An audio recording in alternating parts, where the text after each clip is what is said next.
a imaginé qu'il n'y avait pas de risque dans l'immobilier. On a vendu des SCPI comme des fonds en euros de contrat d'assurance vie. Comment voulez-vous que ça marche sur le long terme? C'est pas possible. Ce qui est facile, c'est depuis 3 ans faire des rendements quand t'as pas de passé. Moi, je souhaite bon courage à toutes les sociétés qui ont investi partout en Europe ou partout dans le monde pour certaines et qui vont devoir gérer des dizaines, voire des centaines d'actifs quand je sais la difficulté qu'on a quand on est au plus proche du terrain pour être en parfaite symbiose avec nos locataires. Ah, la fiscalité sur l'immobilier en France, elle est confiscatoire. Oui, c'est vrai, elle est confiscatoire. Même si sur la partie immobilière, on a considéré que c'était tellement confiscatoire qu'on ne pouvait plus décemment l'augmenter. Enfin, nos politiques l'ont décidé ainsi. Mais ça fait quand même beaucoup. Je crois que ce qui fait la valeur quand même du patrimoine global d'une SCPI, et c'est un indicateur important à regarder, c'est sa longévité, la présence locale pour gérer les actifs. Vrai ou faux? Le modèle des SCPI françaises est structurellement fragilisé pour les 10 prochaines années. Faux. En 2026, la SCPI sera plus pertinente que l'immobilier en direct. Vrai. La majorité des SCPI qui ont collecté entre 2015 et 2020 ne retrouveront jamais leur valeur de part initiale. Joker. Le track record historique est aujourd'hui un critère largement surestimé pour choisir une SCPI. Faux. Un rendement élevé en SCPI cache souvent une destruction de valeur à long terme. Joker. Aujourd'hui, investir en SCPI hors de France offre un meilleur couple rendement-risque. Vrai. Une SCPI sans frais d'entrée se rémunère forcément ailleurs au détriment de l'investisseur. Faux. Investir en SCPI à crédit n'a aucun intérêt si l'opération ne génère pas de cash flow positif. Faux. La durabilité est devenue plus importante que le rendement dans l'immobilier tertiaire. Faux. Dans 10 ans, certains immeubles détenus aujourd'hui par des SCPI auront une valeur quasi nulle. Faux. Quand on investit en SCPI, on n'est pas un vrai investisseur immobilier. Faux. La SCPI qu'on oppose souvent à l'immobilier physique, pour moi, qui est un cabinet de gestion de fortune, qui suis investisseur immobilier, je pense que c'est un gros loupé. Tout vient dans une bonne diversification, comme une belle symphonie. On peut avoir à certains moments de l'immobilier physique, à d'autres moments de la SCPI, ce qu'on appelle l'immobilier papier. Pour ça, j'ai une série de vidéos avec des experts et aujourd'hui, je suis ravi d'accueillir Jean-Michel Néjon, manager, alors je reprends le titre parce que je l'ai préparé, directeur général d'Advenis Wealth Management, société de gestion qui gère la SCPI Eden. Je suis ravi de vous accueillir sur la chaîne YouTube et on va, si vous voulez bien, passer la SCPI d'une manière large et puis la SCPI Eden aux grilles pour, si vous le voulez, une discussion sans tabou. Est-ce que vous acceptez déjà la mission de discuter sans tabou d'un sujet passionnant? Sans aucune restriction. Super. Jean-Michel, est-ce que vous pouvez vous présenter pour les personnes qui ne vous connaissent pas encore? Eh bien, mon prénom, c'est Jean-Michel. Mon nom, c'est Néjon. Ça fait une trentaine d'années que j'exerce dans le métier de la gestion de patrimoine au sens large. Je représente une société qui s'appelle Advenis et je m'occupe plus particulièrement chez Advenis de la distribution et en particulier de la distribution de nos offres en SCPI. Alors, c'est bien de revenir au fondement. Normalement, je pense que j'ai une audience assez qualifiée. Donc, la plupart va connaître, mais c'est bien de savoir c'est quoi exactement une SCPI.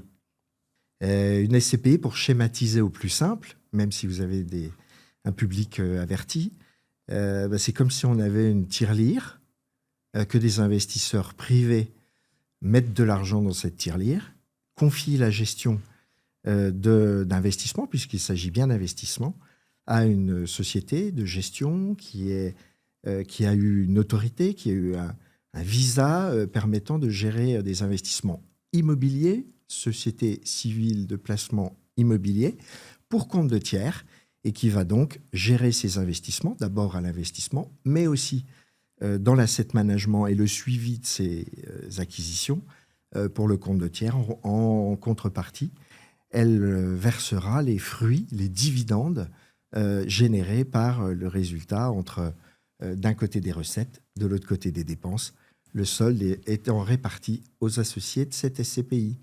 Alors, SCPI, pendant quelques années, c'était un petit peu un gros mot. C'est-à-dire que ça a eu une mauvaise presse pendant quelques années. De mon étude, et c'est pour ça que j'ai voulu remettre un contexte en 2026, parce que je pense que c'est un placement qui peut être pertinent dans une stratégie patrimoniale globale. Qu'est-ce qui a fait qu'il y a eu une presse un peu négative sur un bad buzz sur les SCPI pendant un certain temps? Alors, même si c'était encore moins connu il y a quelques années, moi qui ai 30 ans d'expérience sur ce vecteur d'investissement, jusqu'en 1996, il existait des SCPI qui étaient d'ailleurs pas contrôlés par l'AMF. Donc, il y a un marqueur fort sur cette année 1996 qui a conduit à ce qu'on obtienne des visas avec une particularité très importante, c'est que ça a donné beaucoup de transparence à ces investissements. Et ça, on ne l'enlèvera jamais, même s'il y a eu de la mauvaise presse. L'immense mérite, à la fois des sociétés de gestion qui sont obligées de le faire, mais aussi pour le compte des investisseurs qui ont cette information annuellement par Assemblée générale. Déjà là, c'est une date importante. Ensuite, il y a eu une mauvaise presse parce que aussi, il y a eu des cycles de marché. Il ne faut juste pas oublier, et je pense qu'un des phénomènes importants qu'on a oublié ces dernières années montre que l'investissement immobilier est un investissement de long terme. Et peut-être une des raisons, il n'y a pas qu'une seule raison évidemment, mais une des raisons, c'est qu'on a un peu oublié ça. Il y a quelques années, l'épargne sans risque, en particulier, était non rémunérée. Ce qui fait qu'un certain nombre d'acteurs se sont positionnés sur de la SCPI comme de la rémunération sans risque, plutôt court-termiste, et tout simplement parce qu'il y avait une différence très importante entre la distribution de revenus de ces SCPI versus l'épargne assez classique, liquide, qui était versée de manière un peu quasi nulle. Il y a eu un déclencheur, qui est un déclencheur brutal. Ce déclencheur brutal, c'était la hausse des taux. Quand vous investissez dans l'immobilier, l'actif, au sens actif du terme, est très sensible aux taux. Assez rapidement, en l'espace de quelques mois, les taux ont progressé de manière considérable, ce qui a eu comme conséquence relativement importante sur la valeur des actifs. Ça a commencé par ça.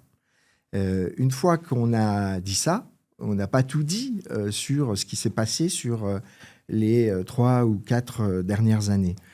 Un certain nombre d'acteurs, notamment institutionnels, s'étaient positionnés sur ce type d'actifs, avec à l'esprit une vision plus court terme, une SCPI qui, elle, ou des gérants, une vision très long terme d'investissement dans l'immobilier, et ça a créé une crise de liquidité. Pas une crise de liquidité au sens des crises de liquidité qu'on a connues en 2008 ou en 2011. Les vendeurs n'étaient pas nécessairement avec un besoin de liquidité, mais comme il y a eu un certain nombre de retraits, ça a causé, en tout cas pour un certain nombre d'acteurs du secteur, des problématiques de se trouver en face d'une collecte qui baisse, une attractivité moins forte pour se positionner sur d'autres segments de classes d'actifs, et ce qui a déséquilibré en fait le marché de la SCPI. Mais si on se repositionne sur un marché long terme, je le répète, la SCPI qui a vocation pour l'essentiel, en tout cas, un certain nombre de SCPI qui ont vocation à être positionnés sur le marché de l'entreprise, avec un objectif des investisseurs de percevoir du revenu. Cet objectif long terme, il est toujours aujourd'hui assumé par les sociétés de gestion, y compris celles qui ont décoté beaucoup, et aussi une certaine durabilité de l'investissement, puisque l'idée, c'est d'avoir une vision long terme du revenu. Donc il y a deux choses. Il y a la gestion des taux, et on pouvait penser que ça allait augmenter, mais peut-être pas aussi vite. Et il y a aussi le fait que certains investisseurs ont cru que c'était un produit volatile et ont voulu faire des entrées-sorties assez proches, c'est ça? Exactement. Excellent. Je n'avais pas cette deuxième notion en tête. La première, on l'avait, mais je l'avais, même pas la deuxième. Mais merci beaucoup pour cette info. Alors, il y a la SCPI Eden, mais d'autres SCPI qui se tournent vers le marché, on va dire, hors France. Est-ce que c'est parce qu'il ne faut plus investir en France? Bien sûr que non. D'ailleurs, à l'origine, la SCPI, c'est un produit assez français, d'ailleurs. Hein. La manière dont elle est composée aujourd'hui, de regrouper des investisseurs, l'origine qui a une cinquantaine d'années aujourd'hui, c'était d'abord d'investir en France. Pourquoi aujourd'hui faire le choix d'investir à l'étranger? Alors, moi, je suis plutôt bien placé pour en parler, puisque notre société de gestion, qui est à une expertise pan-européenne, à travers soit nos véhicules institutionnels de notre actionnaire Innovalis, soit nous-mêmes, société de gestion, on se caractérise comme étant ayant un savoir-faire pan-européen dans les investissements. Quel est l'intérêt d'investir en Europe plutôt qu'en France? Ça ne s'oppose pas. Il y a de très bons actifs en France, comme il peut y avoir des bons actifs à l'étranger. Ce qui caractérise un actif, c'est d'abord l'actif en tant que tel, qu'il soit à Paris, qu'il soit à Madrid ou qu'il soit à Francfort. Il y a des bons actifs partout en immobilier, il y a des bons acteurs partout en Europe. D'abord, le fait de se positionner sur l'étranger offre un terrain de jeu, si je peux l'appeler comme ça, beaucoup plus important. Le marché français, et en particulier le marché français de l'immobilier d'entreprise, n'est pas le plus grand d'Europe. Nos voisins allemands ont un marché beaucoup plus important du fait de leur puissance économique, du fait de leur organisation envers les entreprises. Vous avez un marché qui est beaucoup plus profond en Allemagne. C'est le cas aussi au Royaume-Uni, c'est le cas dans d'autres pays d'Europe. Mais d'abord, l'idée, c'était de diversifier et d'aller chercher des investissements au-delà de nos frontières. C'est le premier élément, avec une difficulté quand même, parce que quand vous êtes un acteur français, puisque la SCPI, elle est française, et que vous devez vous positionner sur l'Allemagne, sur l'Europe du Nord, comme l'est positionné Eden, si vous n'avez pas, en tout cas c'est notre conviction, si vous n'avez pas une présence pour gérer vos actifs, c'est assez facile finalement, alors peut-être que les sociétés de gestion vont m'en vouloir de dire ça, mais c'est assez facile finalement d'investir si on a des capitaux, si on a des bons analystes, on fait des beaux tableaux Excel, on calcule des capex, on calcule une rentabilité. Très bien, on va arriver. Et d'ailleurs, c'est ce qui se passe depuis quelques années où on a des opportunités qui se sont créées en Europe et en France. Mais le plus difficile, c'est de le gérer. Vous m'avez posé la question du vrai ou faux tout à l'heure. J'espère qu'on y reviendra tout à l'heure. En fait, investir, créer du revenu, on va le faire. Gérer son actif durablement pour qu'il conserve sa valeur, voire même progresse dans sa valeur patrimoniale. On aura des locataires à gérer, on aura des travaux à réaliser. En tout cas, c'est cette partie-là qui est la plus importante. Et pourquoi aujourd'hui il y a des acteurs, et en particulier nous, qui se positionnent sur des marchés européens, c'est qu'avant tout, on a eu une bonne connaissance du marché, mais après, une présence locale. Je crois que ce qui fait la valeur quand même du patrimoine global d'une SCPI, et c'est un indicateur important à regarder, c'est sa longévité, la présence locale pour gérer les actifs. Ça, c'est des indicateurs qui sont simples à regarder, mais c'est ce qui fera la pérennité à la fois du revenu et à la fois qui protégera l'investisseur final durablement sur des périodes longues.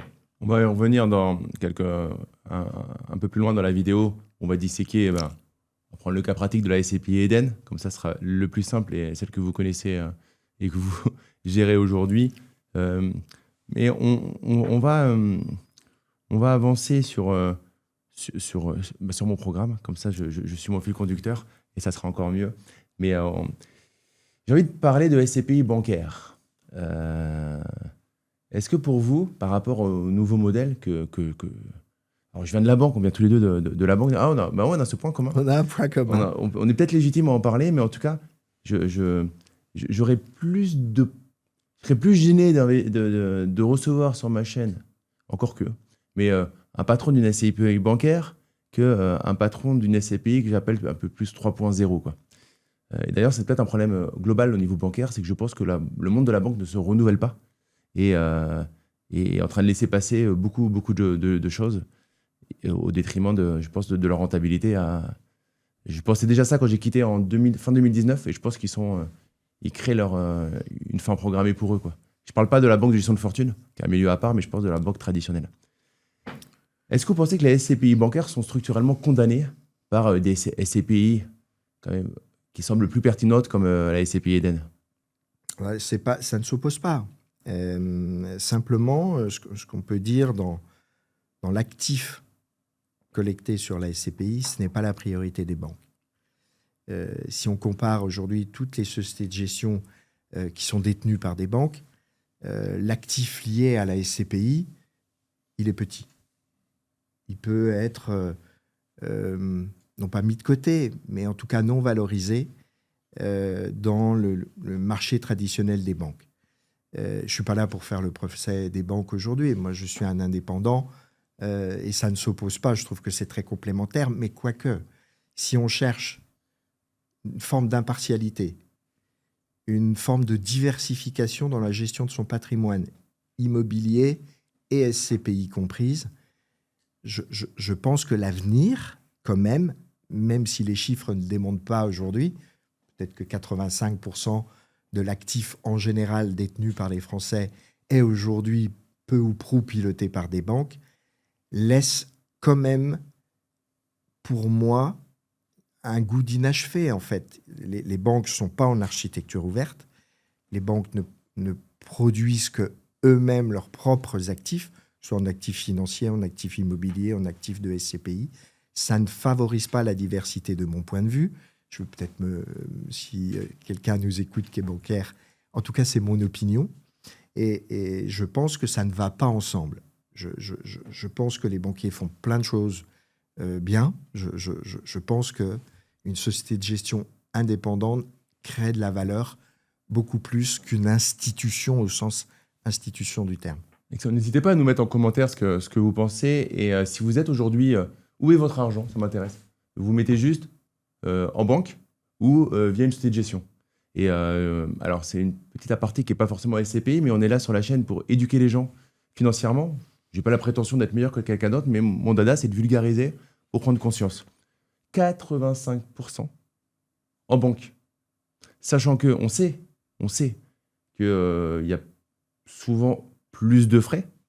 Les frais tuent votre rentabilité sur le long terme. Hein, on s'enrichit, c'est exponentiel. Allez voir une courbe exponentielle, c'est ce que doivent faire vos investissements. Or, quand vous prenez 1-2% de frais en plus, on en parlera sur la SCPI Eden, et c'est un point fort. Alors, je parle avec mes mots, mais moi, j'ai le droit de ne pas prendre les gens pour des pigeons, entre guillemets. Parce qu'en fait, ça vient, c'est corrosif et ça vient casser votre retraite privée. Hein, tout dont on se parle là, c'est pour se dire, tiens, si un jour j'ai vraiment le droit d'avoir une retraite, bah, c'est un bonus. Mais ma retraite, je suis autonome sur ma retraite. C'est moi qui me suis créé ma retraite. C'est le but d'investir quand on investit dans des véhicules comme une SCPI.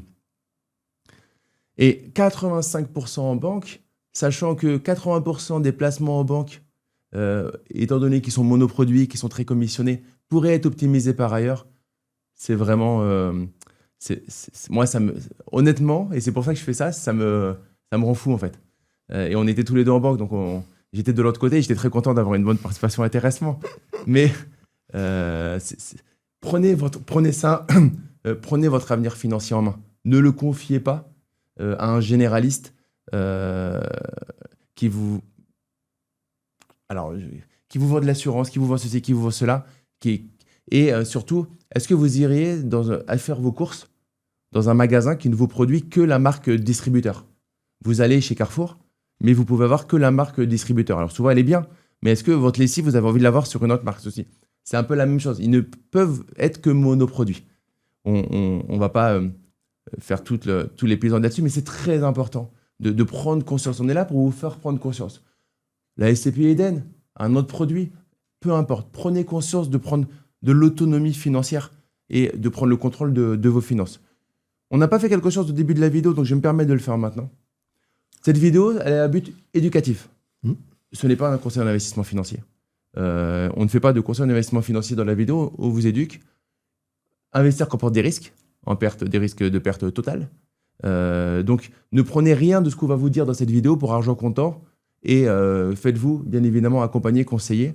Et si vous avez moins de questions, via la SCPI via Eden, le cabinet qui la gère, via mon cabinet de gestion de fortune avec plaisir, en direct si vous voulez me poser des questions. Mais voilà, on est sur une vidéo éducationnelle. Mais c'est très important ce que vous venez de dire, en fait. On a imaginé, mais c'est la première question que vous me posiez, on a imaginé qu'il n'y avait pas de risque dans l'immobilier. On a vendu des SCPI comme des fonds en euros de contrat d'assurance vie. Comment voulez-vous que ça marche sur le long terme? C'est pas possible. Donc, c'est un élément extrêmement important à partir du moment où on fait pleinement, on a pleinement conscience de son investissement, on a conscience à la fois du rendement qu'on peut en obtenir, à la fois du résultat patrimonial qu'on peut en obtenir, mais également on doit en accepter les risques. Et moi, je ne fais que partager ce discours-là, Damien. Merci de le rappeler. Yes, avec plaisir, et c'est pour ça qu'on diversifie. C'est-à-dire qu'on peut aller chercher 20% sur un actif, et du coup on dit, bah oui, mais dans ce cas-là, je fais all-in sur un actif. Mais non, parce qu'il peut y avoir des retournements de marché. Il faut accepter d'avoir un autre actif qui va faire 5%, mais on sait qu'il a de fortes chances de faire 5-6%, entre 4 et 6% pendant 10 ans. C'est l'ensemble qui va vous amener loin. D'accord? Même si sur YouTube, il y a plein de YouTubeurs qui vont vous dire, allez, vous allez devenir rentier en 3 mois. Si vous vous respectez, arrêtez d'écouter les bêtises. Éduquez-vous, vraiment. On va prendre l'exemple de la SCPI Eden pour zoomer sur la diversification géographique. Comment est constituée la SCPI Eden au niveau usage, c'est-à-dire locaux commerciaux ou autres, et sur quel pays, dans un premier temps, et puis pour quelles raisons, tout ça. Alors, les SCPI Eden, je ne veux pas vous refaire complètement la genèse, mais quand même, nous sommes un acteur pan-européen. Nos premiers véhicules étaient positionnés sur l'Allemagne parce que plus grand marché, parce que notre présence locale, parce que l'Allemagne reste l'Allemagne, parce qu'on a la Dutch Quality. Et on sert le même rendement depuis 10 ans maintenant, puisque notre première SCPI a 10 ans, avec cette visibilité de long terme. Donc, nous, ce qu'on recherche avant tout, c'est d'offrir à des investisseurs qui veulent du revenu, une stabilité du revenu. Ça, c'est un marqueur très fort dans l'entreprise. Et on disait tout à l'heure, c'est un vieux véhicule, la SCPI. Vous disiez tout à l'heure, il s'est passé des trucs il y a 3-4 ans, un peu déraillé. Alors, les raisons, on les a expliquées. Mais je crois profondément que la SCPI, elle a besoin d'évoluer. C'est un actif qui était resté un peu confidentiel, qui a eu un éclat de lumière à la fin des années 2010, début des années 2020, mais elle a besoin d'évoluer. Donc, la création de cette SCPI Eden, c'était avant tout, qu'est-ce qu'on peut faire avec nos véhicules qu'on avait? On aurait fait le choix de diversifier sur d'autres pays. Quand vous avez un véhicule pure player et que vous êtes identifié comme ça, je pense qu'il est important de le conserver dans son patrimoine, d'avoir un pure player très lisible sur un marché profond, c'est bien. Donc, on s'est dit, on va garder nos véhicules, elles ont leur marque, elles ont leur visibilité, mais on veut aller, parallèlement à ça, peut-être aller chercher d'autres types d'investisseurs. En vrai, la SCPI, pendant très longtemps, elle n'a pas été très accessible. Parce que d'abord, la réglementation ne le permettait pas. Il fallait des parts relativement conséquentes. C'est lourd comme organisation. Peut-être pas programmatique. On investissait un capital et puis on le conservait. Et à la limite, on donnait le taux de conservation d'une SCPI. C'est une vingtaine d'années. Beaucoup de SCPI sont transmises par succession ou par donation. Donc, c'est un produit assez statique. Et l'idée pour nous, c'était de réfléchir et d'offrir à des investisseurs qui sont peut-être avec une autre vision des choses, la possibilité de rentrer dans cette SCPI de manière un peu plus accessible. Donc, on l'a rendu accessible d'ailleurs, cette SCPI, parce que la valeur de la part, le point d'entrée, c'est 1000 premiers euros, le capital de départ, et c'est une part à 50 euros. L'idée pour nous aussi, issue des études qu'on a menées auprès d'une clientèle, c'était peut-être d'essayer de trouver une clientèle un peu plus... Je vais lâcher le mot. Une clientèle un peu plus jeune. Parce que finalement, nos investisseurs assez traditionnels, plutôt l'investisseur qui a déjà établi, plutôt l'investisseur qui a déjà du capital et qui se dit « Ah, bah pour ma retraite, je vais avoir du revenu complémentaire » ou qui se dit « J'ai besoin de revenus complémentaires, je suis à la retraite ». L'idée pour nous, c'est de s'attaquer peut-être à une clientèle qui va dire « Ah oui, mais moi, je veux des points d'entrée réguliers. » Donc, on lui a aussi donné à cette SCPI Eden la possibilité de rentrer de manière progressive, de mettre en place ce qui est très bien fait sur l'épargne assurantielle depuis de nombreuses années, un versement programmé possible. C'est également la possibilité de réinvestir ces dividendes.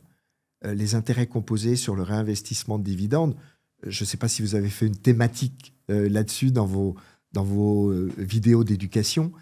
C'est extrêmement favorable pour l'investisseur de réinvestir et comme ça sur une durée longue. Il y a globalement peu d'équivalent si on prend sur une durée de 30 ans. Les intérêts composés, c'est ce qui a fait la fortune de Warren Buffett. Hein. C'est pour ça qu'il s'est enrichi sur la fin de sa vie, mais de façon très, très, très, très importante. Et je crois que c'est l'une des merveilles du monde, ça a été renommé. Exactement. Il faut effectivement faire ça. Et de votre côté, placement, est-ce que c'est faisable de encapsuler ça dans une assurance vie? Vous le gérez aujourd'hui? Alors, c'est la vérité, comment vous avez dit tout à l'heure? Vous m'avez dit question vérité. Vrai ou faux? Vrai ou faux, c'est ça. Moi, j'ai jamais été un adepte de mettre des SCPI dans l'assurance vie. Pour une raison simple, c'est deux actifs qui sont complètement séparés. Finalement, on empile des frais. On a les frais inhérents à l'immobilier qui sont des frais relativement conséquents. Tout le monde sait que l'actif immobilier au sens large est porteur, notamment à l'entrée, de frais d'entrée conséquents. Et le mettre dans l'assurance vie, avec aussi les frais chargés d'un contrat d'assurance vie, soit à l'entrée, soit en frais de gestion, vient quelque part un peu grignoter la performance. Donc, en vrai, j'ai jamais été, pour ces raisons-là, un adepte de mettre des SCPI à l'intérieur de contrats d'assurance vie. On a réfléchi à ça et on s'est dit, mais peut-être que la manière de comptabiliser des frais, on peut le faire un peu différemment dans une SCPI. Notamment parce que nos clients vont rentrer de manière progressive. Pourquoi ne pas nous-mêmes mettre des frais en fonction des points d'entrée à chaque fois et de ne pas mettre les frais qui, historiquement, sont dans la SCPI plutôt à l'entrée.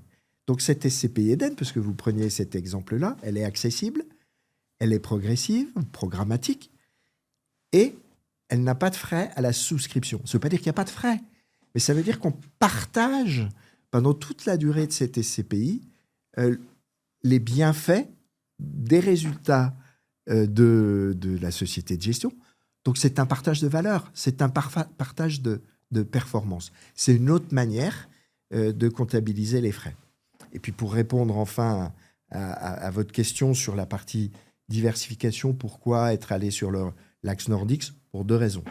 D'abord parce qu'il y a un marché. Le marché UK, si je mets de côté l'Allemagne, c'est le marché le plus profond d'Europe en vrai. Ils ne font pas partie de l'euro, mais ils font partie de l'Europe. C'est le plus gros marché. Il y a des opportunités clairement à aller chercher, notamment parce que la période qu'on a vécue a ouvert des opportunités d'investissement. Et l'axe Nordics, peu de sociétés de gestion se sont aventurées là-bas. C'est un peu moins vrai maintenant.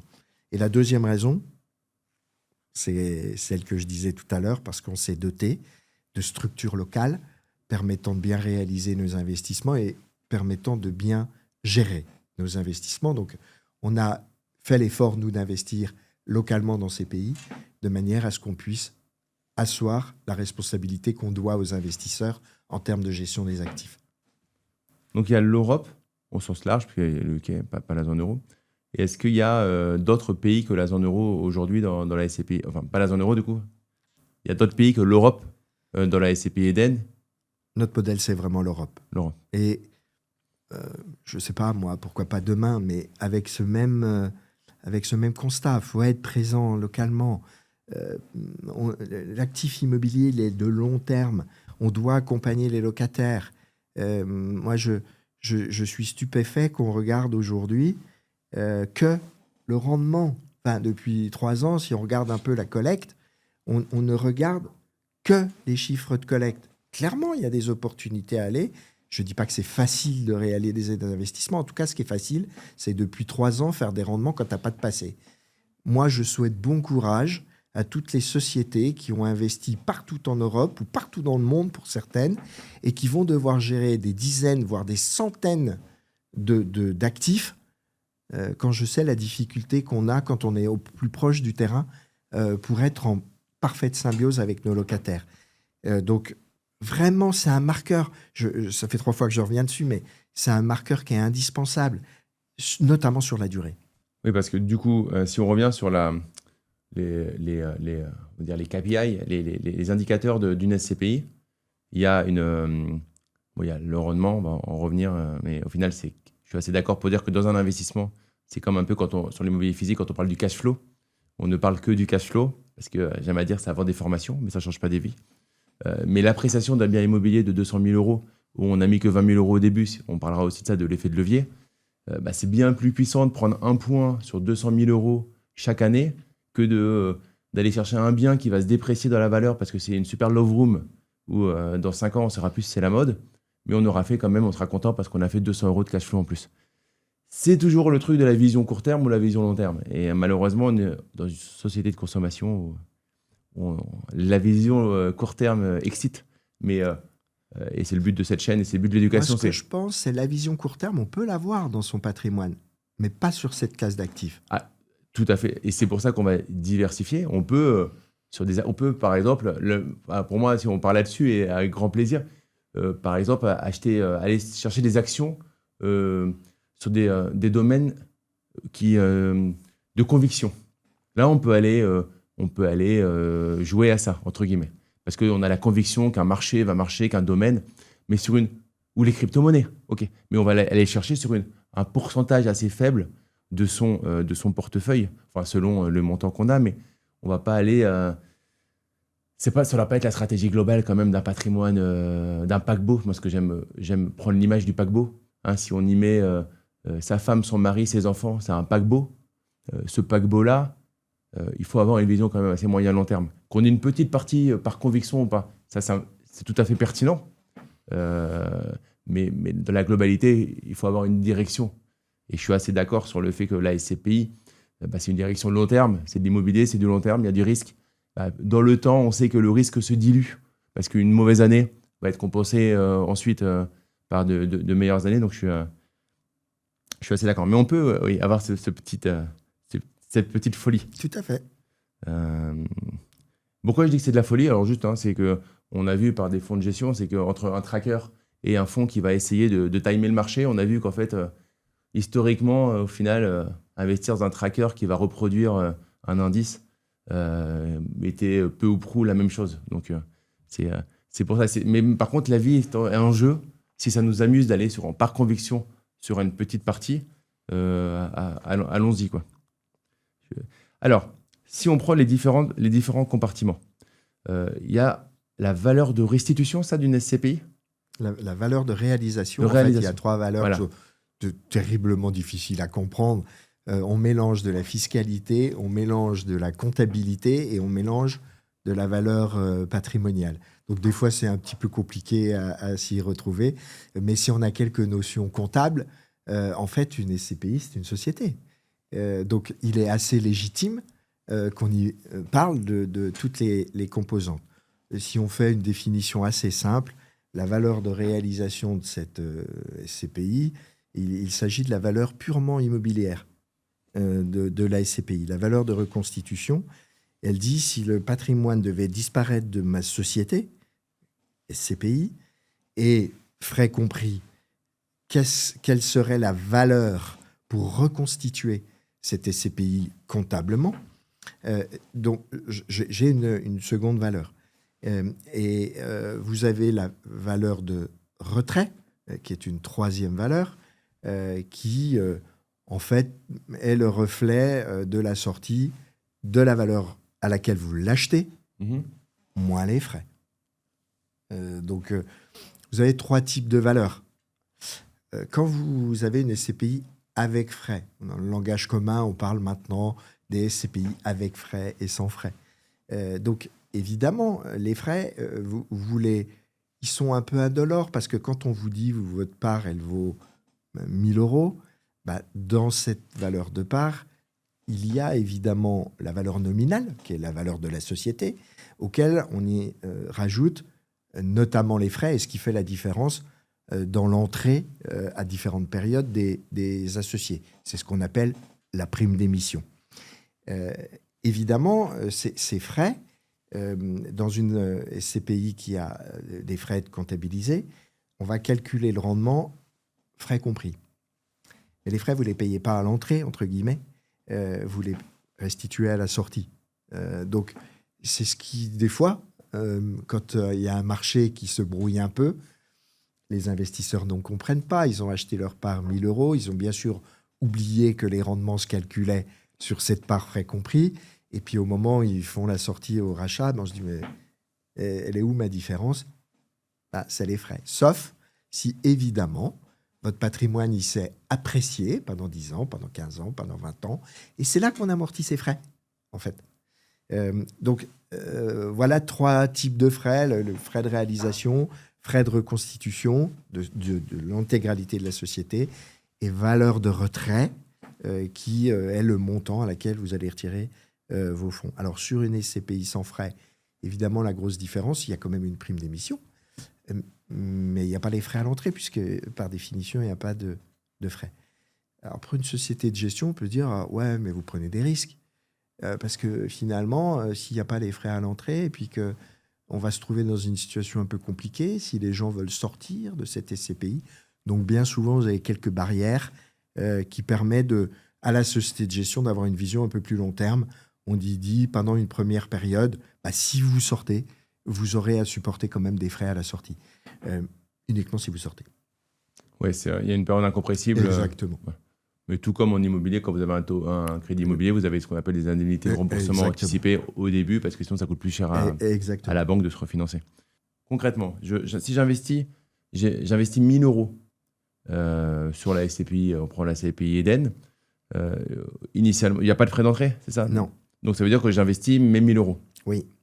Et à la sortie, j'aurai une prime d'émission, ça? J'aurai des frais, du coup? J'aurai des frais à la sortie ou pas, du coup? Non, ça, c'est pour les SCPI avec frais. Avec frais, voilà. Puisque vous n'avez pas de frais à l'entrée, ben, par définition, vos 1 000 € sont 1 000 €. Et du coup, parce que les gens, je sais ce qu'ils sont en train de se poser comme question. Là, c'est trop beau. Okay. Il y a des SCPI qui prennent des frais, et vous ne prenez pas de frais.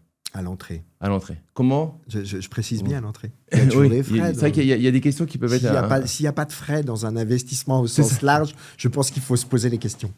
Du coup, comment vous vous rémunérez L'idée qu'on a, nous, mais pas que nous, il y a d'autres, évidemment, SCPI qui ont les mêmes composantes, la même organisation des frais. L'idée pour nous, c'était le partage de valeur dans la durée. C'est-à-dire que vous avez des frais de gestion. Les frais de gestion qui sont la rémunération de la société de gestion au sens large. Il y a la société de gestion, il y a les experts comptables, il y a tout un environnement de frais. Vous avez dans une SCPI sans frais des frais de gestion qui sont supérieurs à une SCPI avec frais. Là, sans frais, pour vous donner un ordre d'idée, pour être très concret pour les gens qui nous écoutent ou nous regardent, en général, vous avez à peu près 15% de plus de frais de gestion dans une SCPI sans frais que vous en avez une ou une autre à comparer avec frais. Donc, ils sont plus dilués. Ils sont plus dilués dans le temps. Alors, vous avez les détracteurs des SCPI sans frais, vous avez les amoureux des SCPI sans frais, et certains ont fait des comparatifs. On dit « Ah oui, mais sur la durée, finalement, de payer mes frais en une seule fois, j'aurais peut-être un bénéfice parce que au-delà de ma période d'amortissement de ces frais, bah, ils seront minorés, mes frais de gestion, pour les 15 ans ou les 20 ans qui suivent. » C'est pas faux. Mais on a gagné de l'argent sur un montant plus gros. Exactement. Donc, il y en a qui disent non, mais et du coup, c'est quoi le calcul final? Le calcul final, si vous détenez votre SCPI plus d'une vingtaine d'années et que tout s'est bien passé et que vous avez une SCPI qui est performante, parce que si elle n'est pas performante, vous baissez les frais de gestion, je pense qu'au-delà de 20 ans, la SCPI avec frais, elle est sur le papier, elle est plus performante en vrai. Sachant que le taux de détention d'une SCPI est de 20 ans. Et vous venez de dire, vous avez dit un des prérequis en fait à ça. Parce qu'en fait, on s'arrête là-dessus. C'est comme j'ai des gens qui viennent me voir, ils me disent Damien, je vais investir dans une SCI. En fait, on adore se protéger derrière ça. Mais en fait, c'est pas ça qui doit, enfin pour moi en tout cas, drainer le choix de l'investissement. C'est parce que si vous prenez que ça pour investir, et c'est pour ça qu'on fait ces vidéos d'éducation, le but c'est largement d'autres choses qui vont rendre cet écart insignifiant par rapport à l'enrichissement du véhicule. C'est-à-dire que si vous prenez une appréciation vraiment de la part et du patrimoine, comme vous l'avez dit, parce qu'il est bien géré, parce qu'il a été rénové, parce qu'il y a eu de la durabilité là-dedans et que ça a fait prendre de la valeur, cet écart, je pense qu'il est, c'est comme on dit, l'épaisseur du trait. Et surtout si la société, la seule contrainte, si on se place du point de vue de la société de gestion, c'est qu'elle doit investir. Elle doit investir l'argent, ne pas le laisser dormir et d'avoir un flux qui lui permet d'investir rapidement. Ça crée réellement de la richesse. Ça oblige la société de gestion, qui, elle, est rémunérée sur sa gestion, ça l'oblige à avoir une dynamique qui est une dynamique très positive, de mon point de vue en tout cas, pour l'investissement final. Ce que vous avez dit est très important. Et la société de gestion, et on le voit bien, les sociétés de gestion qui font aujourd'hui du sans frais, elles investissent rapidement l'argent. Ça ne veut pas dire qu'on fait n'importe quoi avec, mais c'est aussi pour ça que je reviens aux fondamentaux. La présence locale, elle est importante. Si vous avez un marqueur fort dans tel ou tel pays d'Europe, France, et que vous êtes très implanté, vous connaissez bien le marché, les deals, ils arrivent chez vous. Et ça, c'est un cercle très vertueux et ça oblige les sociétés de gestion à gérer au plus près les actifs. On n'a pas parlé de quelque chose qui va potentiellement dans ce sens-là. Est-ce que le fait qu'on déboucle une opération au UK beaucoup plus rapidement, qu'en France, est-ce que c'est quelque chose qui a pesé pour vous dans le fait de partir de la France, ou des fois, c'est minimum 3 mois, mais des fois c'est 4 mois, des fois ça peut être même un peu plus au niveau de... Là, je parle entre j'ai un bien et je récolte réellement le fruit de mon opération. Est-ce que c'est quelque chose qui vient, vous, dans la balance d'un pays par rapport à un autre? Non. En fait, ce qu'on a à la recherche d'actifs, très clairement, on est une société de gestion pas très opportuniste, en vrai. Je ne sais pas si je devrais dire ça, d'ailleurs, à cette antenne-là. Notre visibilité à nous, c'est je veux un produit patrimonial et je veux durablement servir du rendement. Donc, je vais choisir des actifs. C'est assez marrant d'ailleurs dans le choix des actifs parce que là encore, il y a des CAPEX, évidemment. Il y a le choix de biens diversifiés, évidemment. Mais il y a aussi un autre marqueur qu'on oublie un peu, c'est que l'immobilier se transforme un peu. Ou le choix de l'immobilier se transforme. C'est pas vrai d'ailleurs qu'en Europe, hein, c'est vrai aussi en France. Et c'est pas vrai que sur l'immobilier d'entreprise. C'est aussi vrai pour l'immobilier résidentiel. Avant, ça fait très longtemps que je fais ce métier, on disait « Ah, mais ce qui compte, l'emplacement. » Clairement, c'est plus suffisant. Il faut un emplacement, mais l'immobilier devient un usage. Quand vous êtes en immobilier d'entreprise, pour attirer des talents, votre locataire, entreprise avec pignon sur rue, internationale, il va devoir organiser des services de mobilité. Il devra être près d'une facilité d'accès pour attirer des talents nouveaux. Il devra offrir à ses salariés un certain nombre de composantes. Quand vous avez le siège de n'importe quelle entreprise internationale, on parle souvent de bureau, mais ce n'est pas qu'un bureau. On va y mettre à l'intérieur, je donne des exemples, une crèche peut-être. On va y mettre des services de conciergerie. On va y mettre des services de restauration. En fait, les entreprises, et donc les choix aussi qui sont faits chez les gestionnaires et les investisseurs de ce type d'actifs, il va aussi regarder ces composantes. Et enfin, vous m'avez posé une question tout à l'heure. Est-ce que l'aspect durable est important? Je pense que les sociétés de gestion immobilière elles ont un rôle fondamental dans la durabilité. Elles ont une responsabilité également que leurs investissements soient réalisés dans ce cadre durable. En tout cas, en ce qui nous concerne, c'est un vrai marqueur chez nous. Ça ne détruit pas de valeur d'avoir un bien durable, bien au contraire. À l'équiper de ce confort moderne et d'avoir des locataires qui en sont conscients, donne une vraie plus-value patrimoniale sur la durée. En tout cas, on en est convaincu. On n'est qu'au début de cette vidéo, mais j'en profite. Je vous mets un lien dans la description de la vidéo. Si vous êtes intéressé par la SCPI Eden, vous voulez aller regarder. Je vous mets un lien pour aller découvrir le produit. Et je crois que vous devez m'envoyer un code qui permet aux personnes d'avoir un avantage. Voilà, je vous laisse regarder ça, mais encore une fois, je ne demande jamais ce genre de choses, par exemple, à mes invités, parce que c'est comme j'ai un frère qui est avocat et il fait des réductions aux personnes de mes programmes. Et je suis contre à la base, parce qu'on ne va pas chez quelqu'un pour une réduction, on va chez quelqu'un pour la qualité.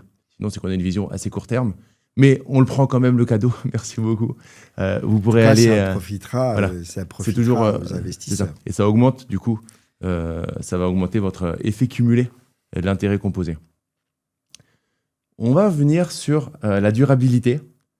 Il y a un endroit dans le monde qui est très à la mode, pour moi, qui est complètement à l'opposé de la durabilité. C'est les Émirats Arabes Unis.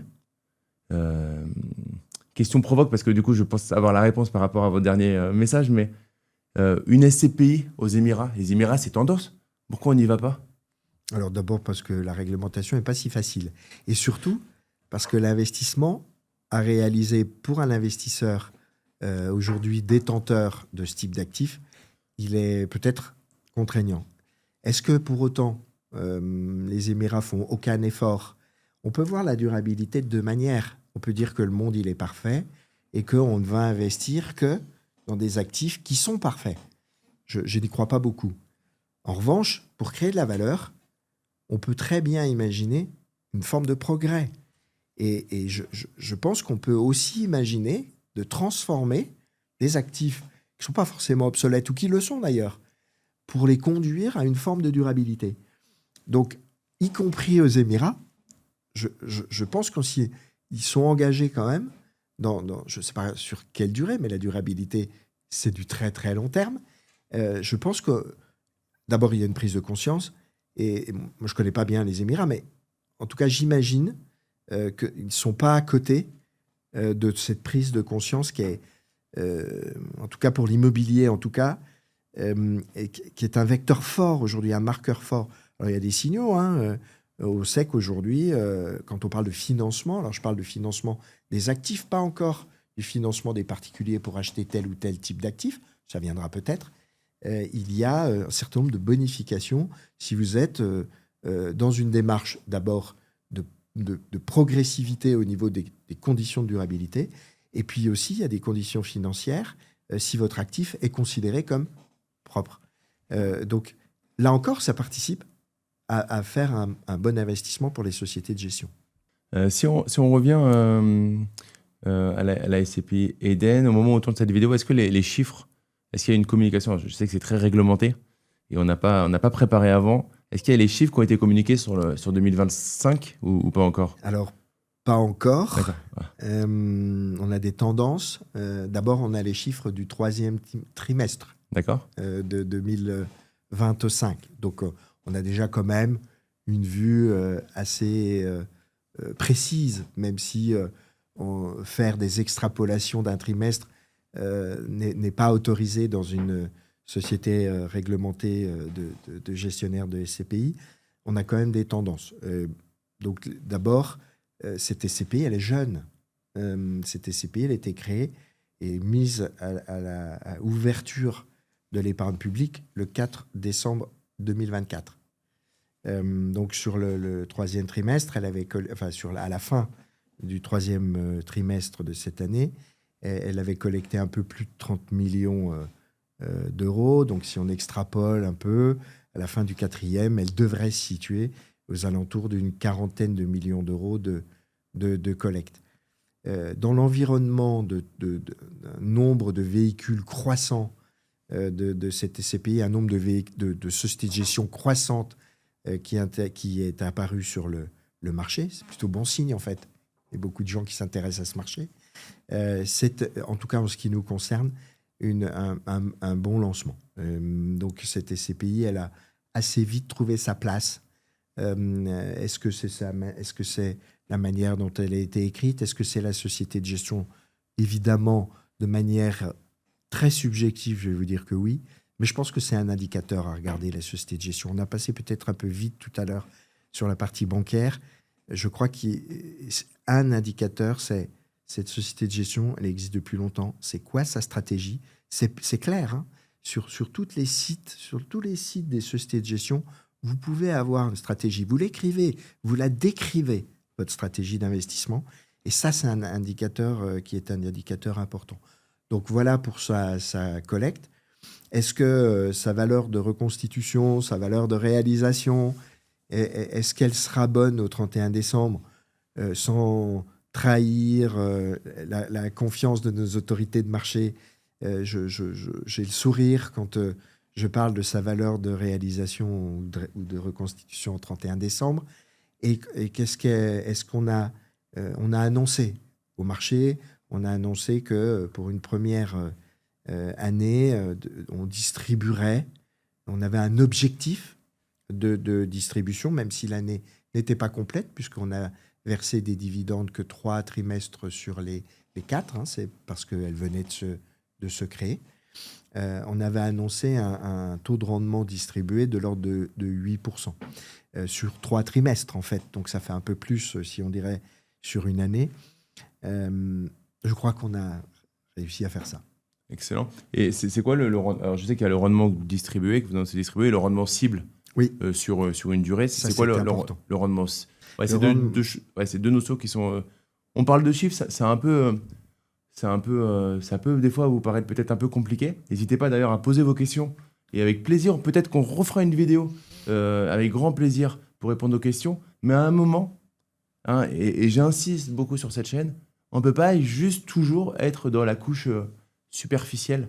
Non, pas pour l'argent, pas pour son patrimoine, pas pour sa famille, pas pour peut-être les futurs enfants ou petits-enfants que vous n'avez pas encore. Il faut maîtriser. Pour maîtriser, il faut quand même rentrer un petit peu dans le détail. Le rendement cible, en fait, entre le rendement, c'est du rendement passé, donc les performances futures, évidemment, ne présentent pas du rendement de l'année prochaine. Donc ça, c'est le rendement qu'on a affiché l'année dernière. Et puis après, et ce qui est plutôt assez rassurant, l'AMF impose un certain nombre de règles sur les indicateurs qu'on va donner sur les rendements. Nous, on affiche un rendement cible qui est de 6,5% de rendement cible sur les 10 prochaines années. Ce rendement cible, pour le moment, on espère le tenir. En vrai, on regarde le marché, il faudrait vraiment qu'il se retourne et qu'on revienne à des taux très très bas pour avoir des taux de rendement très très bas. Je ne pense pas que ça soit la tendance qu'on retrouve les niveaux de taux qu'on a connus il y a 3-4 ans, où finalement l'argent était gratuit. Je ne pense pas qu'on retrouverait ça. Donc, on va rester sur ces niveaux de rendement et je pense que durablement, on peut les obtenir. On parle 6,5, ça? Oui. D'accord. 6,5 net de frais de gestion, mais pas de fiscalité, c'est ça? C'est les termes? On n'a pas parlé de la fiscalité. On va en parler. Vous m'avez posé la question tout à l'heure et volontairement, je n'ai pas abordé ce sujet parce que vous avez dit quelque chose qui était très juste. Qu'est-ce qui fait qu'on va investir? On doit regarder plein d'indicateurs. Et effectivement, quand on est investi 100% hors de France, on pense tout de suite, en tout cas c'est les écrits qu'on voit ou les arguments qui sont utilisés par certains, c'est de dire « Ah, la fiscalité sur l'immobilier en France, elle est confiscatoire ». Oui, c'est vrai, elle est confiscatoire. La fiscalité sur les revenus fonciers, puisque quand on est détenteur de parts de SCPI, les revenus qu'on en tire, ils sont intégrés aux revenus fonciers déjà existants, si on en a, par ailleurs, de son appartement, d'autres classes d'actifs qui sont soumis au revenu foncier.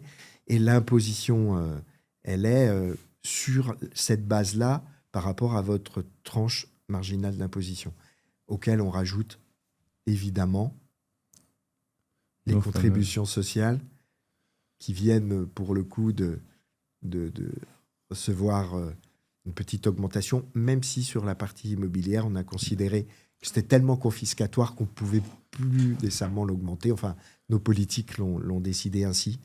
Mais ça fait quand même beaucoup, la fiscalité. Ça veut dire que quand on regarde, vous pouvez avoir des rendements extrêmement importants. Vous faites 7, 8%. J'ai vu même des rendements qui sont bien supérieurs, mais les investissements sont réalisés en France. Résultat des courses, on a annoncé un taux de rendement brut. Le taux de rendement net, si vous êtes dans une tranche à 30%, et c'est assez rapide de se trouver dans une tranche à 30%, la moitié de vos revenus sont de l'impôt. La manière à l'étranger, et en particulier en Europe, et en particulier avec beaucoup de pays dont la France a signé des conventions fiscales, le principe même, c'est qu'une SCPI qui détient des actifs à l'étranger est imposée, cette SCPI est imposée à l'IS dans le pays où elle détient ses actifs. Ça, c'est la base. Évidemment, l'IS en France et l'IS en Allemagne, ou au Royaume-Uni, ou en Netherlands, ou en Europe du Sud, c'est pas pareil.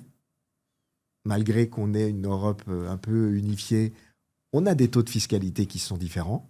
Donc ça, c'est la première différence. Et puis, un principe fondamental de la fiscalité française, c'est de dire on ne peut pas être imposé pour le même revenu 2 fois de suite. Donc, la France a passé des conventions fiscales avec à peu près tous les États membres qu'on cite, en tout cas tous les pays dans lesquels nous nous sommes investis, et qui dit vous payez votre fiscalité là-bas, et en France, vous ne pouvez pas additionner ça encore à vos revenus et supplémentaires et devoir acquitter une contribution sociale généralisée. Donc déjà, entre un actif qui est détenu à l'étranger et un actif qui est détenu en France, des 17,2% de CSG sur les revenus que vous avez perçus, vous les enlevez.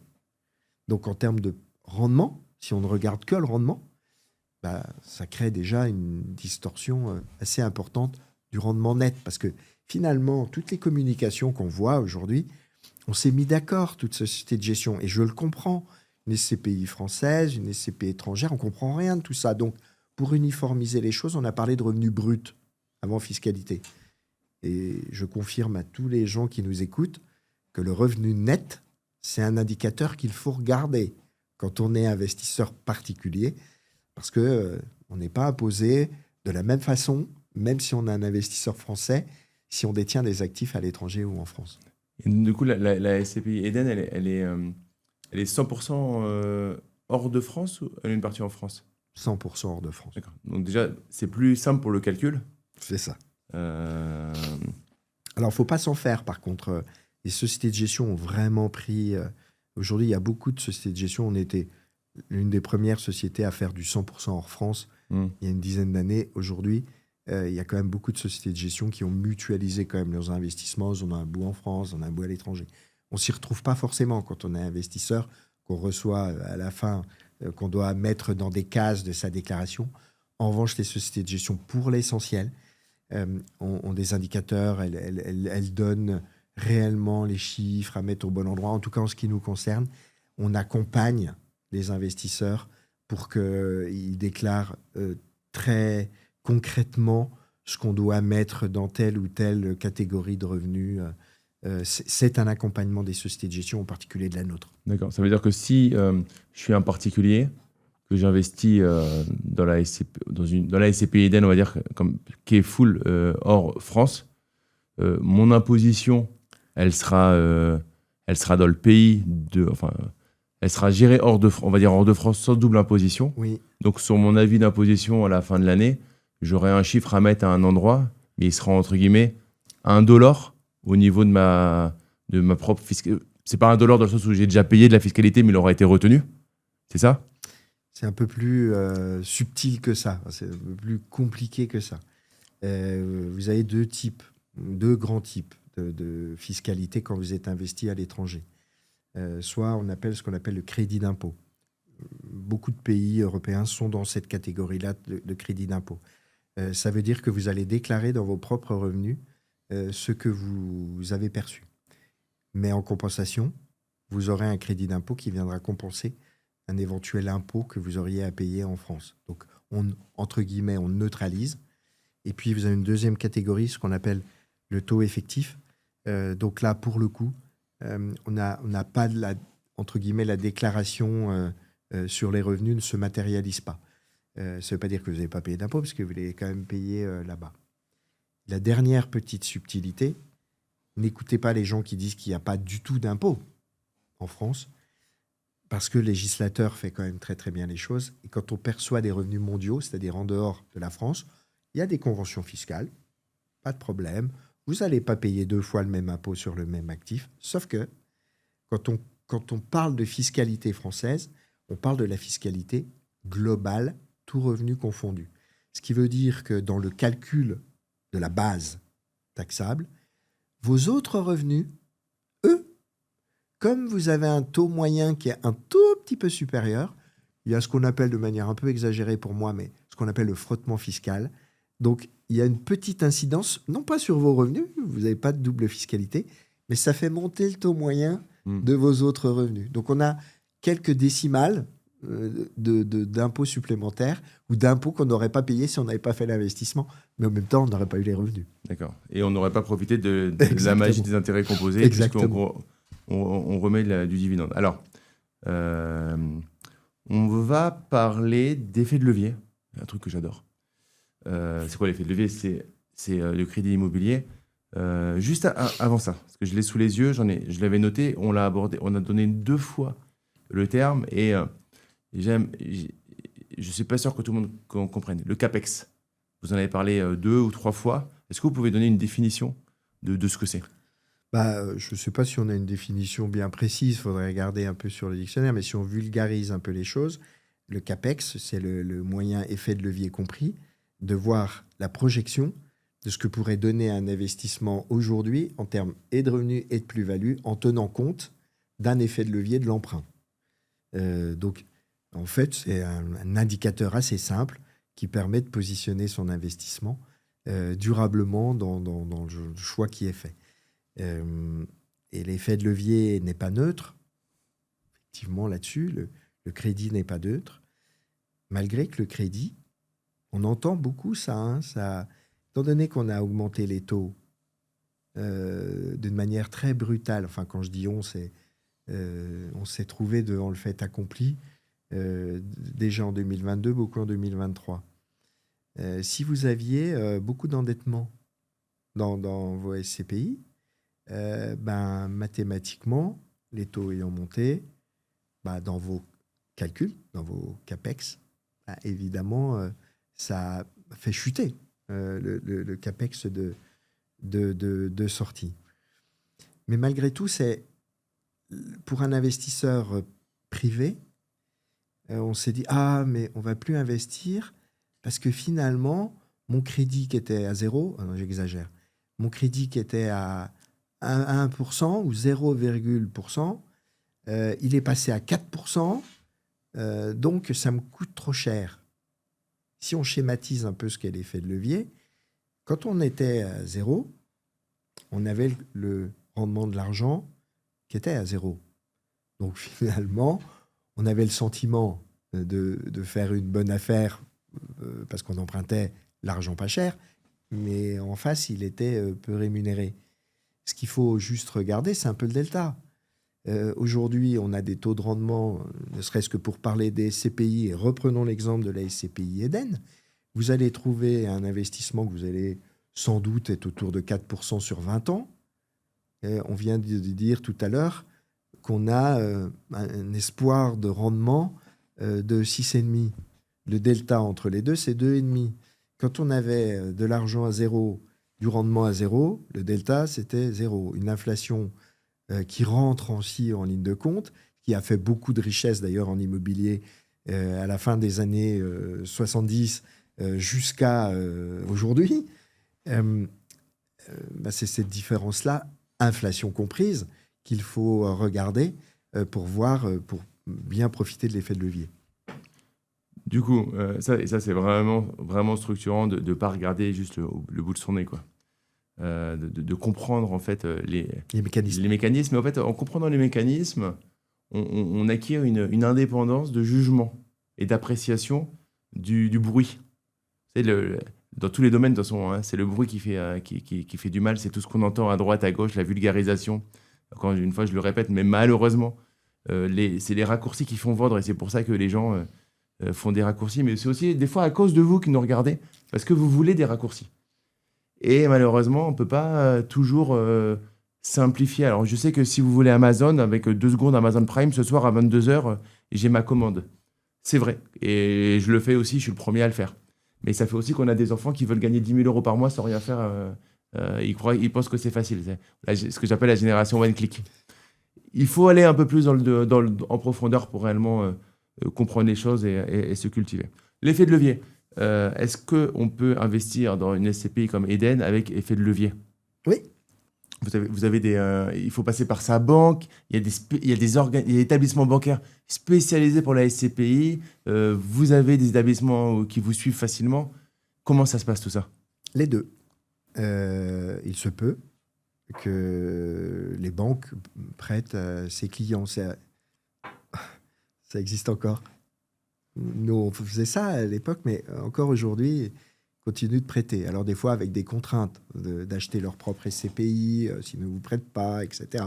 Mais globalement, il y a des banques qui jouent encore leur rôle, et il y en a beaucoup. Donc, la première possibilité, c'est d'investir à sa banque, en acceptant quelques contraintes. Et après, vous avez des établissements qui sont spécialisés dans l'investissement, et en particulier l'investissement de type SCPI, donc des spécialistes avec des financements dédiés au SCPI, peut-être un peu plus souples qu'un crédit immobilier traditionnel, peut-être en demandant des garanties un peu différentes, puisque vous investissez, en face, vous avez des actifs.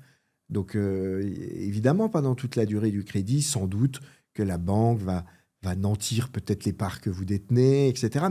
Mais en tout cas, il existe aujourd'hui des solutions de financement pour aller sur des durées relativement longues. D'ailleurs, on trouve du 20 ans, on trouve du 25 ans, on trouve des durées relativement longues, et pour des investissements qui sont évidemment en cohérence par rapport à sa situation personnelle.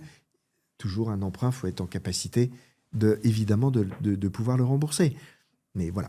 Donc, si vous êtes fiché Banque... On va le faire comme ça, tout le monde gagne du temps. Si vous êtes fiché Banque de France, si vous êtes au RSA, si vous êtes surendetté, ne perdez pas du temps, ne vous mentez pas et ne nous faites pas perdre de temps d'une manière générale. C'est bien de vous cultiver, mais premier truc, comprendre pourquoi vous êtes dans cette situation-là. Numéro 1, consolider votre gestion financière, sortir de ça et ensuite mettre en place des choses. Mais ça ne sert à rien de griller les étapes. C'est bien de voir des vidéos, mais il faut... Alors, ça m'est arrivé dans mes programmes de sortir des personnes du fichage Banque de France. Mais à un moment, il faut comprendre que c'est quelqu'un qui m'a dit « Damien, ça m'a changé ma vie parce qu'il a acheté tout, il avait besoin d'un canapé, il faisait un crédit à la conso. Une télé, un crédit à la conso. » À un moment, il n'a pas pu payer ses crédits à la conso. Et ça va très vite. Du coup, c'est l'éducation financière, on commence par là. Mais si vous êtes finançable, entre guillemets, n'hésitez pas. Du coup, je vous redis, hein, je mets le lien dans la description de la vidéo. Et il y a des solutions avec les différents partenaires. Ce qui est très important, c'est, en fait, on parle souvent de capacité d'épargne. Parce que la magie de l'effet de levier, au-delà de l'emprunt, et ce que je disais tout à l'heure, d'un côté j'ai des revenus, de l'autre côté, et j'ai un delta, et donc je serai toujours, ou en tout cas dans une situation favorable à la fin de mon emprunt. Enfin, je connais quand même globalement peu d'investissements, sauf des investissements qui n'auront pas de valeur patrimoniale, qui ne soutiennent pas le capital à la sortie. Mais la magie quand même, c'est... Donc vous allez avoir un emprunt, vous allez avoir un montant à rembourser. En face, vous allez avoir un revenu. Ce qui sort du porte-monnaie de l'investisseur, c'est la différence entre les deux. Donc en fait, vous allez pouvoir aller bien au-delà d'une capacité d'épargne mensuelle. Si vous devez mettre 200 € tous les mois, pas dans 20 ans, et que vous faites l'exercice en disant « Ah, mais je vais prendre tout de suite un emprunt pour acheter 100 000 € de SCPI que je vais rembourser sur 20 ans, mon effort d'épargne sera le même, sauf que j'aurai un capital, la capitalisation qui sera beaucoup plus importante. C'est ça l'effet de levier de l'emprunt. C'est qu'on se sert d'une épargne mensuelle pour aller chercher de la valorisation patrimoniale à terme. C'est ça, on s'enrichit par trois facteurs, hein. Je rappelle, le cash flow potentiel. Donc clairement, on peut faire potentiellement plus de cash flow avec de l'immobilier physique, encore que sur le long terme, des fois, ça peut si vous ne savez pas bien placer, pas bien investir, ça c'est pas dit. Mais les points principaux qui sont pas sexy, mais qui font le vrai enrichissement patrimonial sur le long terme, c'est l'effet de levier par le capital amorti. Vous avez allez regarder votre tableau d'amortissement, les intérêts, le capital restendu. Et ben le capital restendu, il diminue, les intérêts diminuent, et ce qui vous rentre dans votre poche tous les mois, c'est important. Vous êtes un autofinancement, ben vous gagnez de l'argent en fait. Vous avez 100 € de cash flow sur un bien pourri, vous perdez de l'argent. Troisième, et c'est quand je parle de bien pourri, c'est l'appréciation du bien. Faire en sorte que, si on parle de SCPI, la valeur, pas de restitution, du coup, la valeur de réalisation augmente. D'accord ? Comment elle augmente ? Elle augmente si j'ai des personnes qui savent acheter les biens. D'accord ? Mais, et je résume ce qu'on a dit depuis le début, acheter c'est bien, mais je suis 100% d'accord. Gérer, c'est la cerise sur le gâteau. Parce que vous achetez un bien qui prend pas de valeur parce qu'il est mal géré. Parce que c'est cool, c'est vrai, l'emplacement. Mais si vous ne gérez pas un bien qui est bien placé, ça va être compliqué. Parce que là, en fait, vous avez un bien qui est... C'est pas parce que vous avez un super emplacement que vous avez le seul bien super bien placé. Du coup, vous allez être en concurrence, encore plus dans du tertiaire, et vous allez vous faire manger. Et faites vos calculs. Hein. Faites vos calculs. Prenez 200 000 €, 200 € de cash flow par mois sur 20 ans, 1% d'appréciation du bien par an, vous avez mis que 20 000 €. C'est QFD. Faites vos calculs. Voilà. Petite question. Depuis que vous êtes responsable là, de société de gestion de la SCPI Eden, est-ce qu'il y a quelque chose que vous avez refusé de faire, qui aurait été financièrement intéressant, mais pour d'autres raisons, vous avez refusé de le faire ? Alors, moi, je ne suis pas le patron de la société de gestion, je m'occupe plutôt de la distribution, mais je peux peut-être répondre. C'est ce que vous venez de décrire en 4 phrases. En fait, un responsable de la société de gestion, et pour bien le connaître, parce que on travaille ensemble depuis 30 ans, alors ça crée des liens, mais ça crée aussi une certaine forme de réassurance. Moi, j'engage tout le monde à regarder ce que c'est que ces sociétés de gestion, les gens qui la composent, et la manière dont elle est gérée, banquier, pas banquier. Mais après, c'est les choix. Ce qu'on se refuse de faire, c'est de ce que vous avez décrit, c'est-à-dire un bien où on sait pertinemment qu'on ne va pas gagner de valeur, mais qu'on aura du rendement. Ce n'est pas durable. Et notre stratégie, c'est vraiment d'assurer de la durabilité la plus longue à nos investisseurs privés.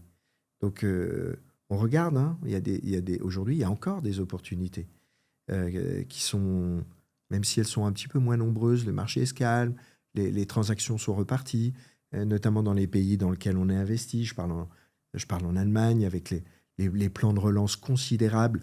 On voit bien que les transactions repartent, etc., parce que le dynamisme économique fait un marché aussi de l'immobilier, en particulier de l'immobilier d'entreprise.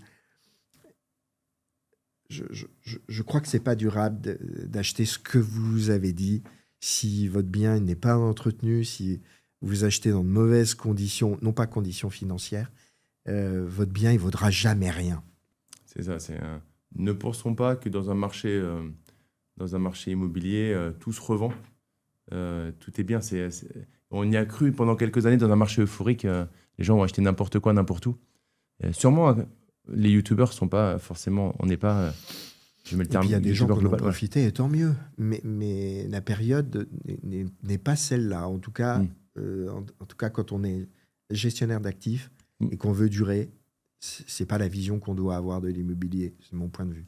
Tout à fait. Je suis assez d'accord. Sinon, on s'amuse à aller faire d'autres classes plus volatiles. C'est quoi le portrait type du client de la SCPI Eden? C'est transparent, hein, vous avez dit, c'est ça la thématique. Moi, j'imaginais que l'investisseur aurait entre 25 et 35 ans, parce qu'à 25-35 ans, on m'a expliqué, en tout cas, toutes les études qu'on avait montrées, nous démontraient qu'on devait s'intéresser à des jeunes. Parce que moi, qui suis d'une génération peut-être même plus importante que la vôtre, j'ai jamais pensé à ma retraite à 30 ans. Et on m'explique, des grands assureurs qui font de la retraite, on me dit « Ah, mais l'âge moyen de souscription aujourd'hui d'un plan d'épargne retraite, c'est 30 ans. Tout le monde se soucie de sa retraite. » Ce qui est vrai. Tout le monde se soucie de la retraite. Donc, on va avoir des investisseurs plus jeunes. Donc, le fait que ça soit accessible, le fait qu'on ait mis en place des versements programmés, des réinvestissements de dividendes, je me disais, ah ben, ça va être des investisseurs un peu nouveaux, qu'on n'avait pas avant, ce que je vous disais tout à l'heure, et ça va bien se passer. Et en fait, 1 an après, je me rends compte que je devrais faire beaucoup plus d'interviews avec des gens comme vous, Damien, parce que d'abord, la SCPI, c'est pas si connu que ça. On dit, ah, mais c'est connu, la SCPI, mais toutes les enquêtes montrent que finalement, c'est pas si connu que ça. Ensuite, parce que quand on est investisseur 25 ans, j'ai le sentiment, je vais donner mon avis très personnel, ça n'engage pas du tout la société de gestion que je représente ou Advenis que je représente. Je pense que ça n'apparaît pas comme sexy, comme investissement, une SCPI. Je parle de long terme.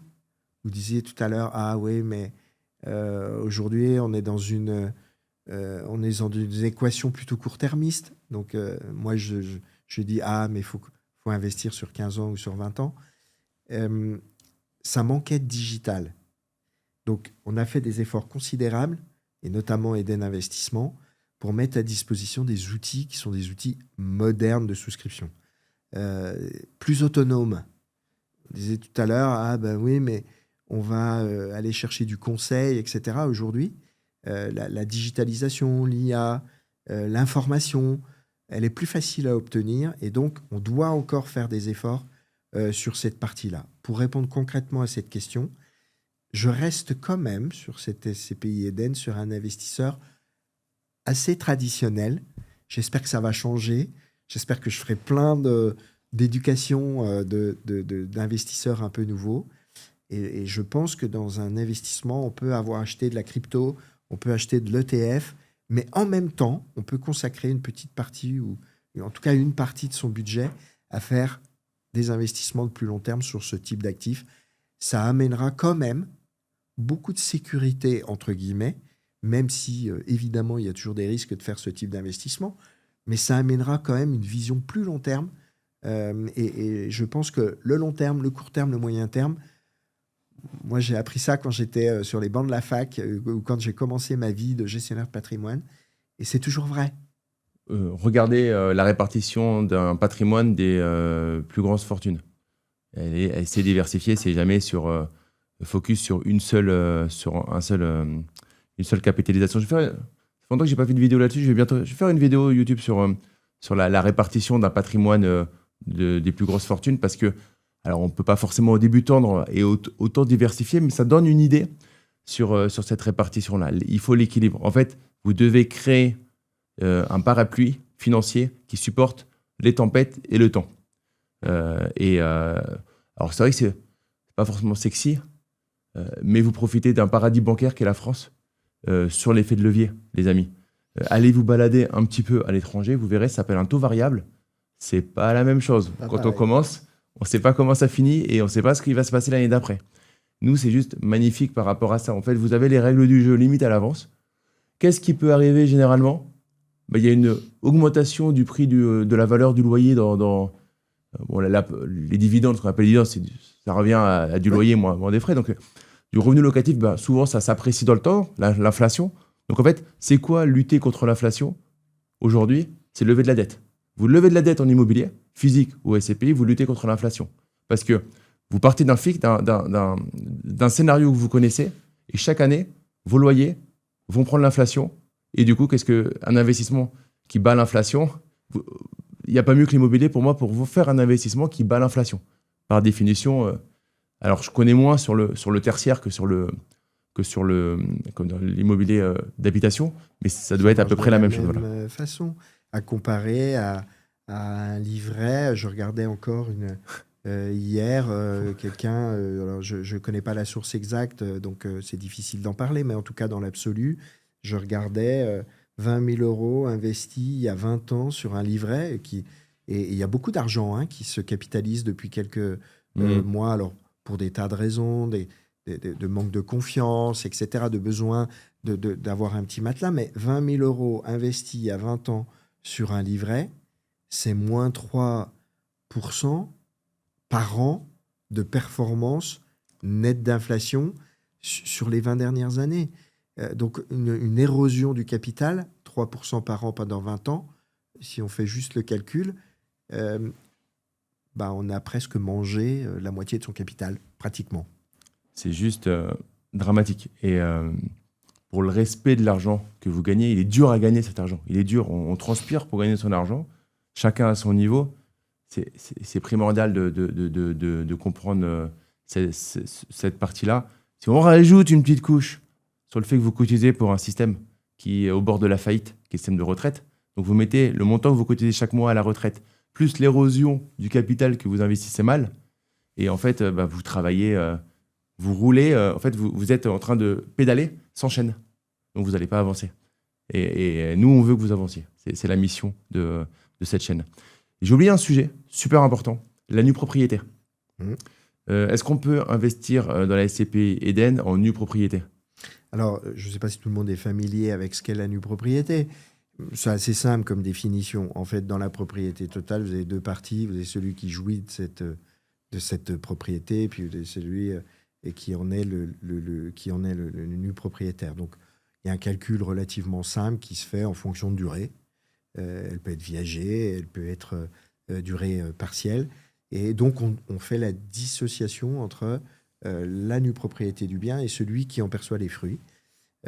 Et donc, oui, on peut faire un investissement. Alors, vous avez des clés de répartition, on ne fait pas ce qu'on veut. En fait, il y a un calcul qui tient compte évidemment du rendement, de la fiscalité. Enfin, c'est un barème civil hein, qui est très connu. Donc, chaque CPI a un barème qui est à peu près similaire. Le calcul varie à quelques petits pourcents parce que ça dépend comment on prend le barème et sur la durée. Donc oui, la réponse concrètement, on peut faire un investissement en nue propriété. Alors ça sert à quoi en fait? J'ai pas besoin de revenus complémentaires aujourd'hui. En plus, il va être fiscalisé. Je vais acheter cette nue propriété, mettons sur une durée de 15 ans. Je vais avoir un décote puisque moi, je ne vais pas acheter l'usufruit, je ne vais pas en bénéficier, je ne vais pas avoir les revenus. Donc, je vais l'acheter qu'à due proportion de la nue propriété. Et à la fin de la période que j'aurai choisie, je vais retrouver la propriété pleine et entière, sans fiscalité au passage, quand même. Et je bénéficierai, après, de la pleine propriété des revenus qui vont avec. Donc, c'est un bon outil pour les gens qui veulent préparer sa retraite ou pour les gens qui n'ont pas préparé leur retraite. Moi, je suis d'une génération, je disais tout à l'heure, on n'a pas beaucoup préparé cette retraite. Bon, c'était comme ça. Voilà. S'il vous reste une dizaine d'années à bosser et que vous voulez un peu rattraper ce que vous n'avez pas fait, c'est un outil qui est assez intéressant patrimonialement et à le faire à crédit si on a un pouvoir d'achat d'ailleurs, de multiplier l'effet de levier plus la nue propriété et de retrouver un capital et du revenu au moment de sa retraite. C'est un outil patrimonial très attractif. Donc ça, c'est pour la nue propriété, donc ça ne rajoute pas de la fiscalité. Est-ce que vous avez fait le calcul entre, sur 15 ans, du coup, le fait de récupérer pour réinvestir les dividendes? Donc, je récupère mes dividendes, ils sont fiscalisés, mais en fait, j'en ai pas besoin, donc je les réinvestis. Versus, je fais de la nue propriété sur 15 ans. Quel est le Ça, c'est scénario qui intéressant. gagne? J'ai pas un scénario que j'ai fait. Ah. J'ai jamais fait l'exemple. Ça sera l'occasion de revenir sur, voilà, sur, c'est ça. sur la chaîne. Et est-ce que je peux faire du DCA, donc du versement programmé? Je ne sais pas si ça s'appelle DCA sur de la SCPI, on va dire du versement programmé en nue propriété. Alors, je ne l'avais pas prévu cette question, mais ça m'est venu comme ça. Alors, je suis désolé.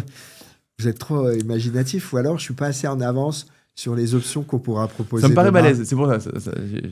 Non, ça paraît plus. En fait, personne n'aura rien à faire de tout ça.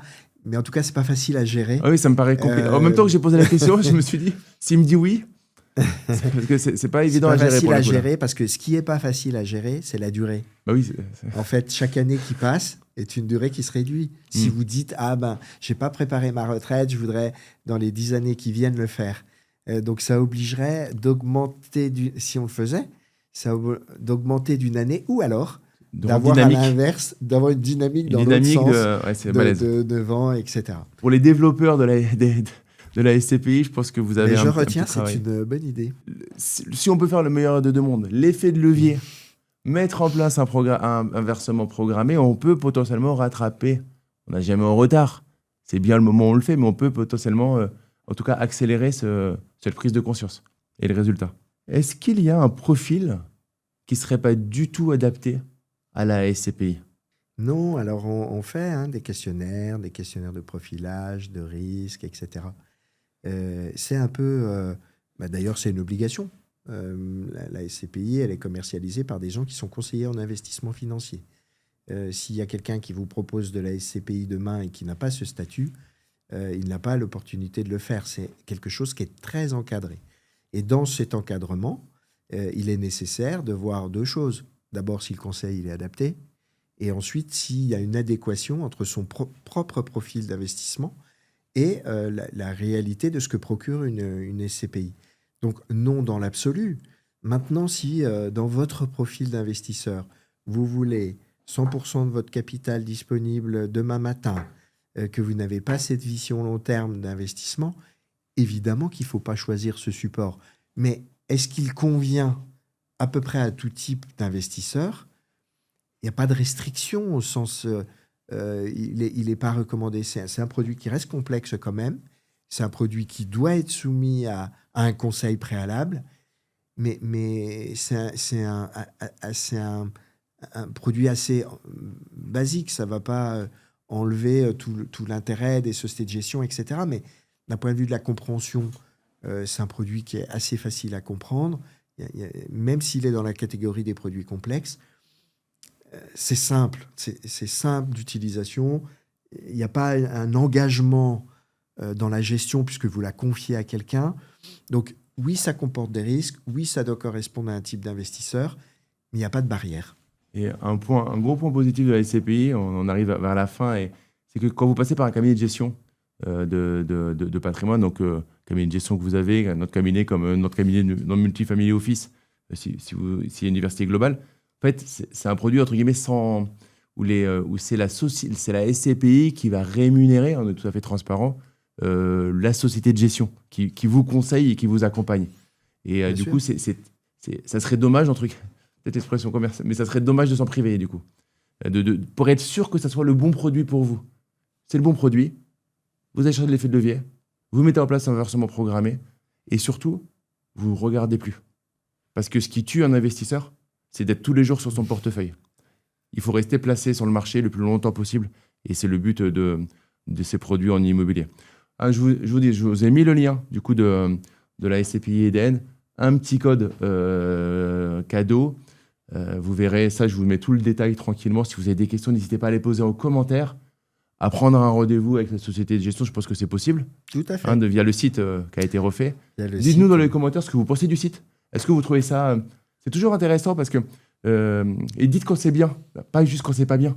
Mais on est toujours preneur quand on met en place des solutions, d'avoir des retours sincères des personnes. Et pas que des retours négatifs, des bons retours. Tiens, ça fait bien, c'est fluide. N'hésitez pas à nous mettre ça en commentaire, je vous les transmettrai, ça pourra avec plaisir. Donner des améliorations et aussi faire plaisir aux équipes. Exactement. Parce que c'est intéressant de faire plaisir aux équipes. Merci beaucoup en tout cas pour ce moment. On a passé j'ai passé un bon moment ensemble. J'ai pas vu le temps passer. J'aime donner le mot de la fin à mon invité. Du coup, merci beaucoup et je vous laisse avec mon audience pour le mot de la fin. D'abord, un grand merci. Moi, j'ai passé aussi un très grand moment et je pense que c'est des moments importants. Donc, je vais dire deux choses sur ce mot de la fin. Je pense que d'éducation financière au sens large que vous faites, et moi, je suis prêt à faire autant de vidéos que vous voulez, elle est importante. Je pense que l'investisseur doit être libre de ses choix et doit surtout être éduqué financièrement. Et je pense qu'on a un déficit d'une manière générale. Ça, c'était juste pour le merci. Et je pense que ce que vous faites, c'est indispensable pour qu'on ait une éducation financière un peu plus importante aujourd'hui, en tout cas chez les Français, de toute génération confondue d'ailleurs. Après, je vais faire une conclusion d'abord sur notre société de gestion et la valeur ajoutée. J'espère que ce moment qu'on a passé ensemble vous a éclairé un peu sur les SCPI, en particulier la nôtre. Évidemment que je ne suis pas complètement objectif sur ce que j'ai dit, mais il faut bien prendre un exemple. Et moi je suis sûr d'une chose, c'est qu'un investissement, si on le considère de long terme, sur l'immobilier, avec une société de gestion qui défend des valeurs et qui est présente sur toute la chaîne de valeur, ça c'est extrêmement important. Je pense que regarder le site Eden Investissement et en particulier cette SCPI Eden, je pense que vous devez vous y intéresser de près parce qu'on coche toutes les cases d'un bon gestionnaire de SCPI et encore une fois sur le long terme. Donc allez regarder ça maintenant parce que passer du côté des producteurs et pas juste des côtés des consommateurs, c'est bien d'apprendre, c'est bien d'être... Mais le roi des théoriciens, à un moment, rien ne vaut la mise en pratique. Merci beaucoup. Et à une prochaine, du coup, je prends rendez-vous. Un prochain passage sur la chaîne, du coup. À bientôt, Damien. À bientôt.